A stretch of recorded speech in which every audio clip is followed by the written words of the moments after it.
What's up, everybody? Welcome back to Soft Fab Garage.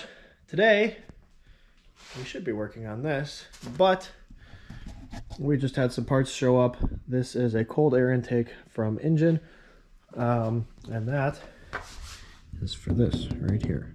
So I think we're going to throw that in quick since it shouldn't take too long, and then we'll get started on that.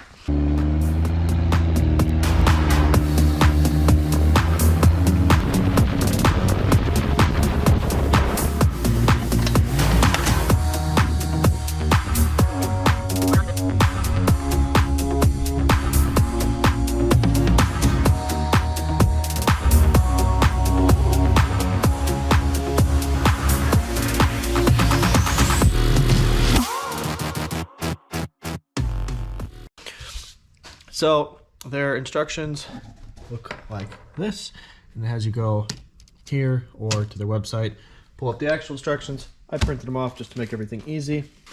I went through, did my due diligence, checked all my parts. Looks like we might have one incorrect hose clamp.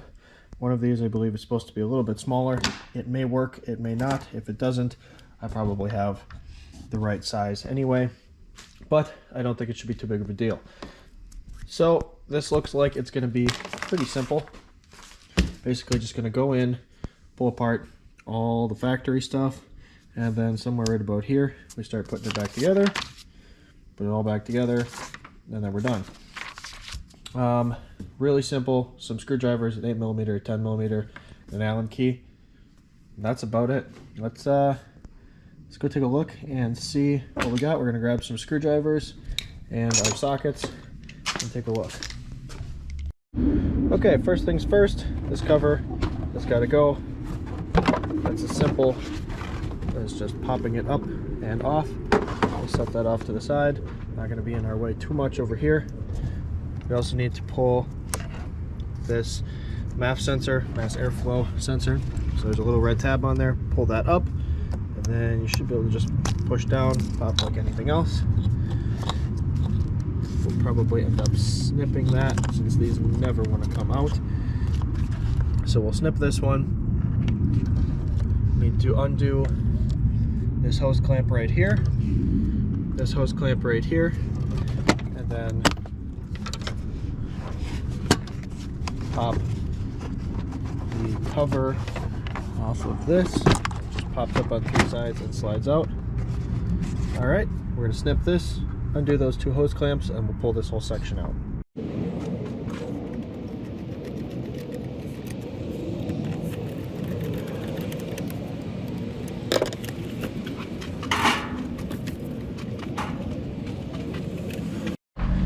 All right, looking at our instructions here, we are through all of this, and now it says for the lower section of the airbox, all we need to do is just lift up on it. There's a pin here, here, and here. And I popped those free. Looks like we've got one wire tie there, and then obviously it's tucked in right here, so we'll have to be careful with that. Perhaps we can pull this off right away. Looks like we have another little push pin here. Carefully remove that.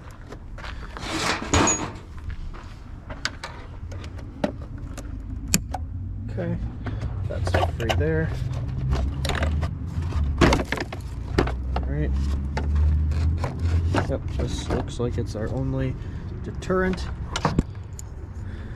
Easiest way to get to that one is probably right through the front here.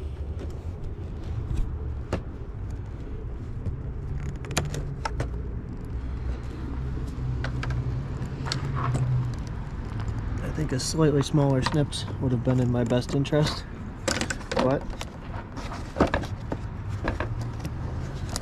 there we go. I was able to pull that right out. Pull this aside, and there we go. There's our lower air box.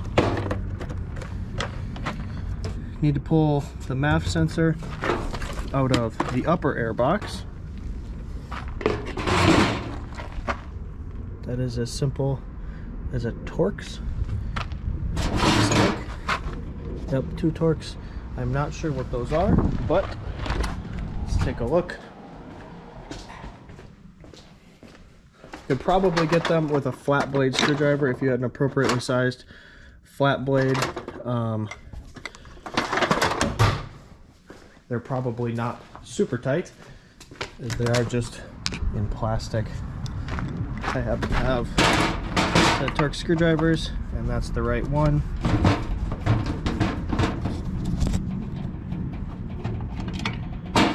That's one. And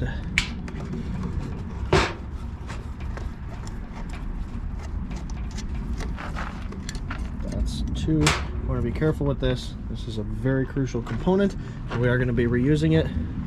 So be careful with that. I don't think we'll be needing those screws again, but just in case. Next, temporarily remove this 10mm bolt from the radiator support. This will secure our component later. Looks like it is this one right here. This is where intake came in before, so it looks like it's this one. That is indeed 10 mil.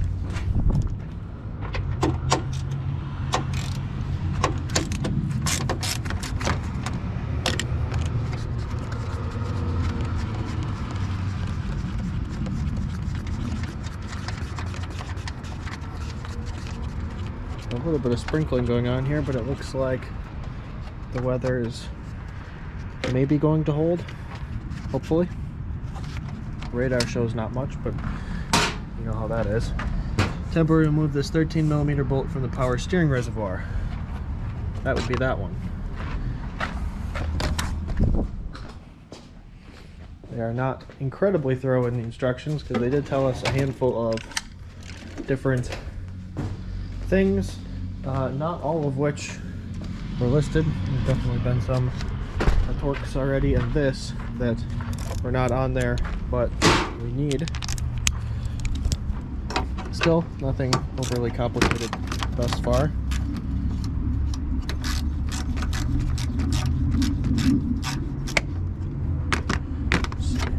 There we go.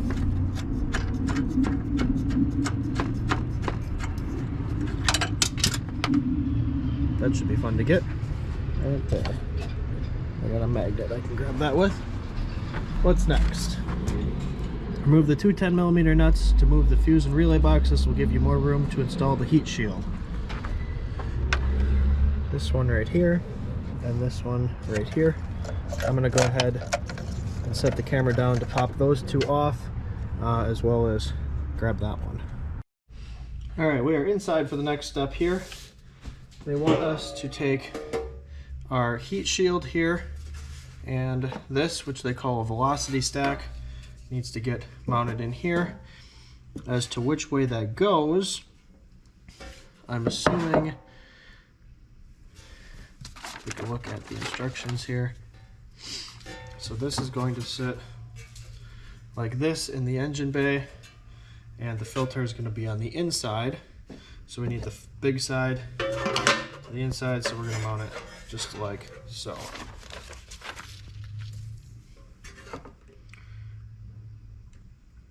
That looks correct. Okay. And we're going to flip this over. This is where the 4 little Allen key screws, bolts, whatever you want to call them, go in.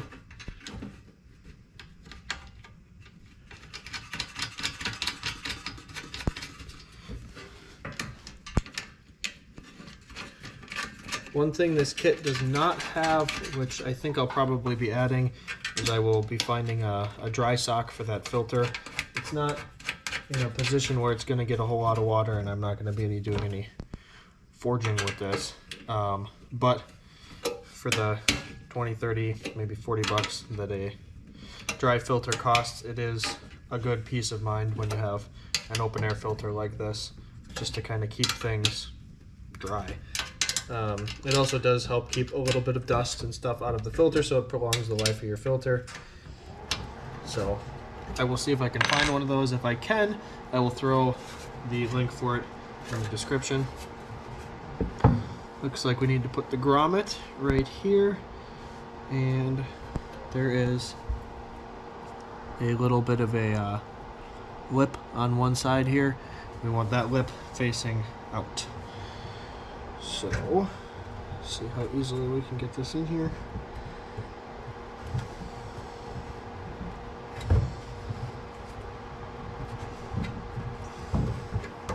Not too bad. All right, place the filter onto the velocity stack and then secure the clamp. All right, the filter is currently holding my camera, so let's see if we can get something else set up here.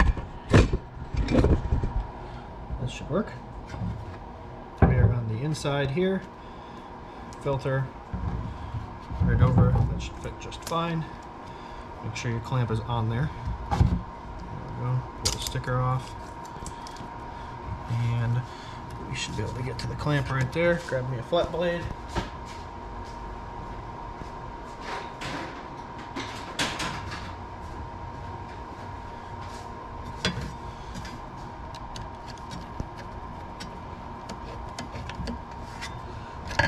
Clamp is sitting nicely all the way around, and we are fully seated.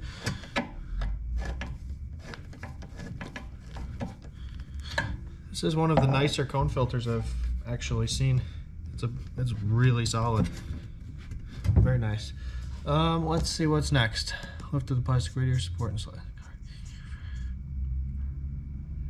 All right, looks like we are actually putting this in now. Let's go see what we got. A little bit of a battle to get this in here just because we're fighting with that reservoir, a couple things here, and this one line. Not terribly difficult though. The easiest way seems to be to just set where we set our grommet here. That goes on that original pin for the stock air box there. So we're going to set that right in place. That's going to key this in place, so it kind of has to go in a specific way.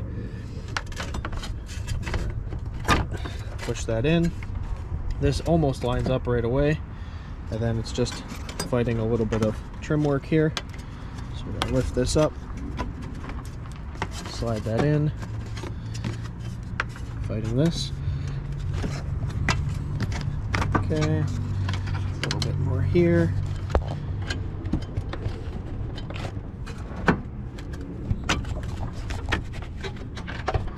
A little bit here, there we go.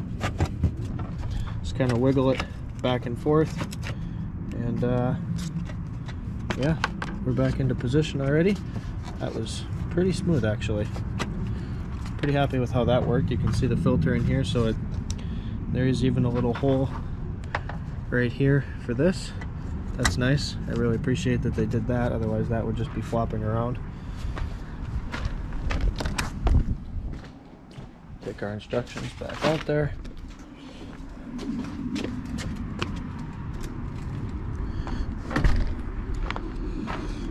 Line up the hole on top of the engine heat shield, the power steering reservoir bracket. Okay, so we're going to put the power steering bracket bolt back in. That's this one. We can also take the electrical here. We could probably put that back on. Having that out of the way definitely helped. I don't know, honestly. You could probably get this in if that's still there, but it was considerably easier with it gone, I would assume. So line up holes here. A little get difficult with one hand, but we'll manage.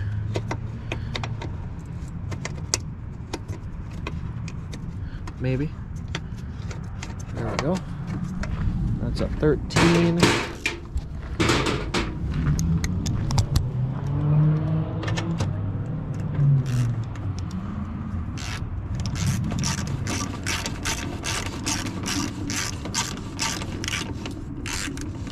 I'm not going to tighten that down completely yet because I don't have this one.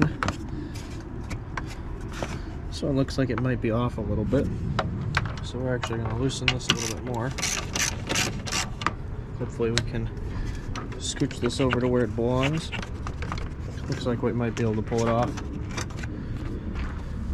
That is the next step. That bolt's right here. I might have to use two hands for this one, so we're going to set you down.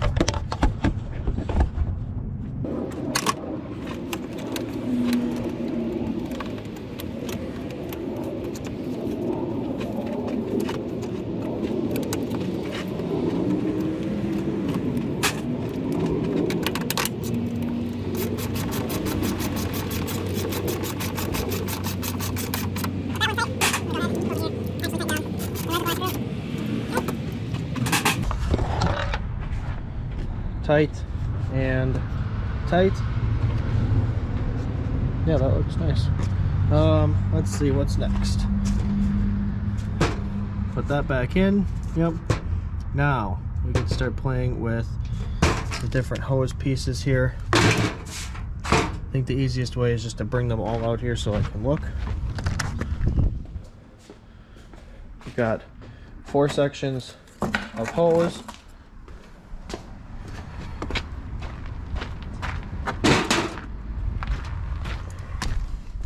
And 2 sections of pipe.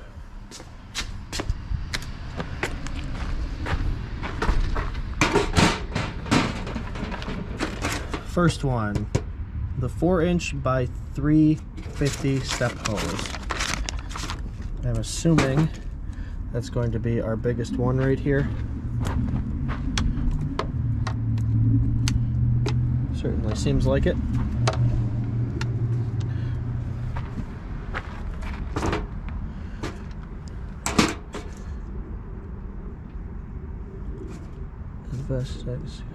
Okay. We only need to secure, because I've lost my screwdriver. We only need to secure one side for right now, so we will do that.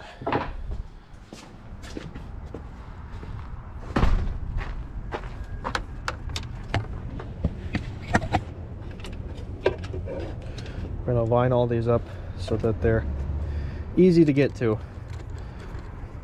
Fighting hose clamps once you have everything in place is always such a pain. A lot of people don't think about it until it's too late, but once you've got all the rest of your pieces there, things get quite a bit harder to get to sometimes. We're gonna set you up over here.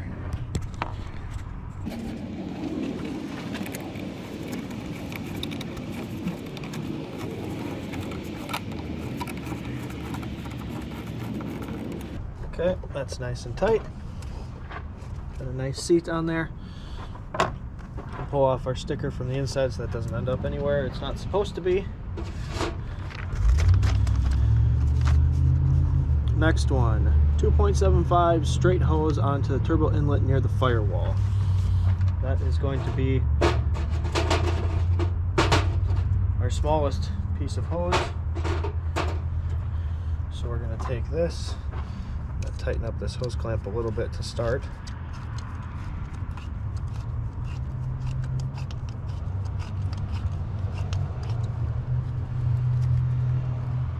Go. Slide that one on back here. Might have gone too far with that hose clamp.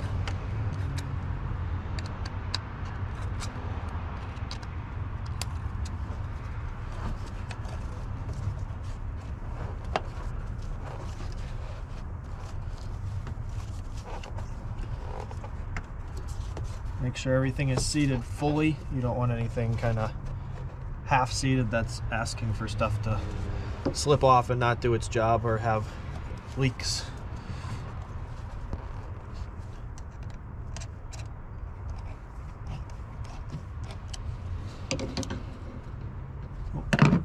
Found my screwdriver.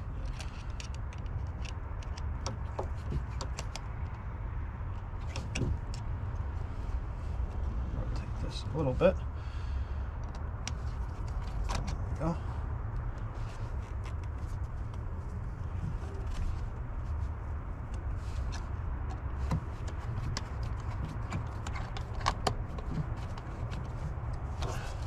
Okay, next one.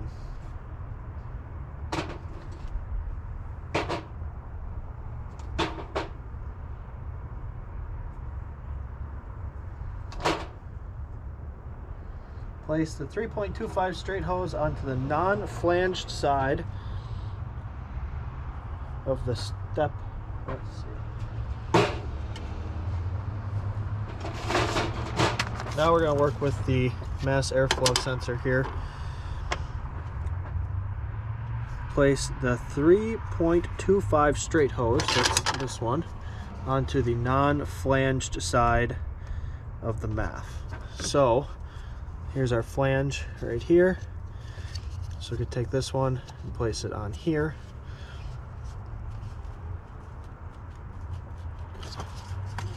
on there. All right, and this is going to be important that you do this the right way, because even right on here it says airflow, so that has to go a very certain direction. It's probably going to be like this. So we'll tighten this one down.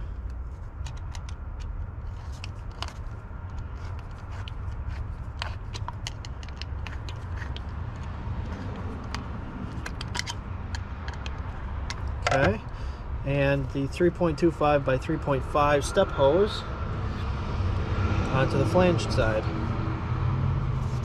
Okay. There is that one and that one. Let's see, what do we got for hose clamps? That one's going to be for there. This one's undoubtedly going to be for back there. And then we've got 3 big ones. I believe this is where I might have ended up with one incorrect hose clamp. I don't quite think I'm going to get this down far enough for this, but we're going to find out. Worst case scenario, I do have hose clamps in the shop here.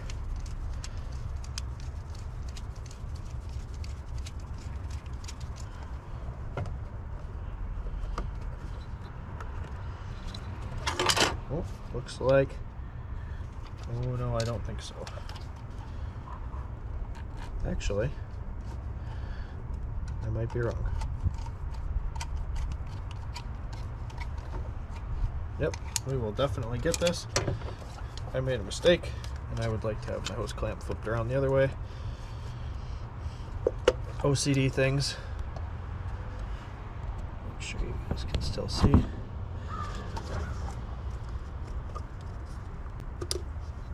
Go. Okay, well, my hose clamps are lined up the same. With my luck, that'll be the worst possible way to have them lined up, but at least it'll be the same. Okay, clamp is sitting nicely. Tighten that one down. That clamp is definitely a little longer than it needs to be, but it works just fine. Alright, place the smaller Injen intake tube with the 2.75 end under the 2.75 hose over there. So, this is our smaller tube here.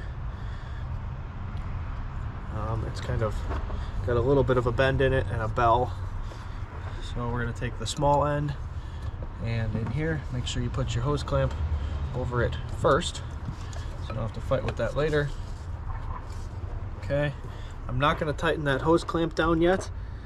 It even says not to do that yet. So place. Okay, we're going to take our step piece here, and we're going to take our 90. We're going to go like this. Get that seated in there good. This will end up being, quite sure which is, oh, this is going to be for this side. Okay, so we need a big one for that. Got a big one for that. Make it so that it matches up, and we'll also need another big one for right there. So I'm going to get all those in place first. This is the time where you get to do a little bit of alignment. Figure out exactly where you want your sensor pointing. I'm just going to point mine kind of straight in the direction it was in. Although it looks like it could come around the back, not too bad, so we might do that instead. So we're going to slide this in here, slide this in here, roll that until everything lines up nicely. Okay, this is the part where you get to play around a little bit with multiple bends in here. Things are not going to just fall into place necessarily. You're going to have to roll things around a little bit to find out where the best orientation is, so you have the best connection on the tubes. You don't want to have a kind of loose or crooked fitting. So just kind of roll things, roll this around, roll that around until everything is sitting nice and flat. Should kind of fall into place a little bit once you get close. You won't have anything jammed in any directions or whatever. It looks like they want the tag pretty much straight up on the back piece there, which makes sense. Gotta have that advertisement. What I'm doing now is I'm just gonna kind of get everything started. I'm not gonna tighten anything, just kind of snug so things don't move around quite as much. And then once they're snug, I'll be able to just kind of make small tweaks without everything going crazy on me.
Clears our hood. I think it should.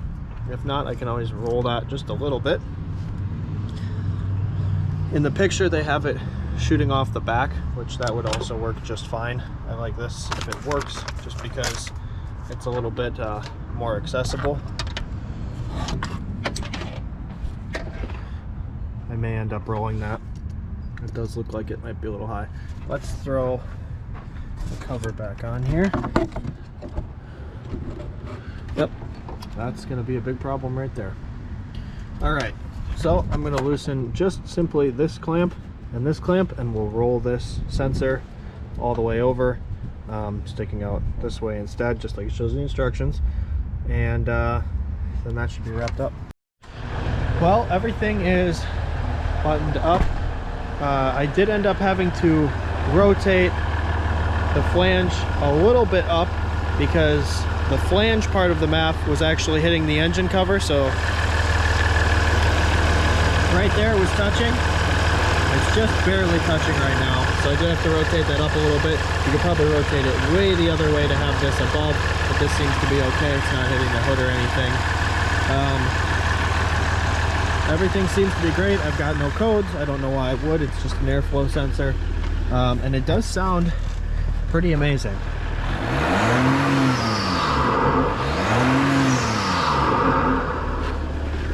Throw you in here for a second, just so you can hear.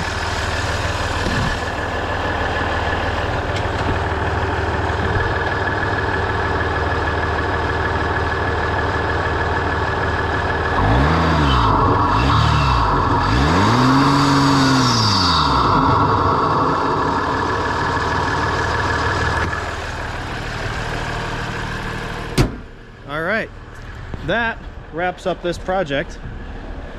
That was really simple. That maybe took a half an hour, 40 minutes to do. Overall, seems like it should be pretty good. I am going to try to find a sock for that filter. Shouldn't be too difficult. That's it for today. I'm going to go drive that thing around, see what it sounds like, enjoy it a little bit, and we'll catch you on the next one. Thanks for watching.